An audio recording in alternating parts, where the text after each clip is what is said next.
Class 10 chapter 2 बहुपद। आज हम लोग पढ़ने वाले बहुपद। बहुपद पढ़ने से पहले हम सीखेंगे कि चर और अचर क्या होते हैं। चर किसे कहते हैं?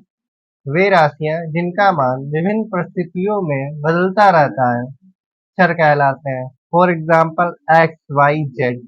आपने बहुत सारे क्वेश्चंस जब सॉल्व किए होंगे तो देखा होगा कहीं एक्स की वैल्यू 2 आती है, कभी 3 आती है। हम अलग अलग मतलब क्वेश्चन सॉल्व करते हैं तो अलग आती है। वाई की जगह भी कहीं 2 आता है, 3 आता है, मतलब बदलती रहती है। तो उन्हें हम क्या कहते हैं? चर कहते हैं, जिनका मान विभिन्न परिस्थितियों में बदलता रहता है।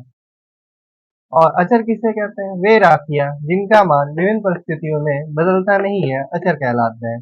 फॉर एग्जाम्पल जैसे 2, 3, 4। क्योंकि हम कभी भी 2 की जगह 3 ले सकते हैं नहीं, 2 की जगह 1 ले सकते हैं नहीं, ना 3 की जगह 2 ले सकते, क्योंकि ये फिक्स्ड वैल्यू होती है। ये फिक्स्ड वैल्यू नहीं होती है। ये हमारी 2, 3 ये हमारी फिक्स्ड वैल्यू होती है। तो इसे हम क्या कहते हैं? अचर कहते हैं। चलो, अब हम नेक्स्ट लेक्चर में पढ़ेंगे बहुपद। अब बहुपद स्टार्ट, अब अच्छे से समझ में आएगा।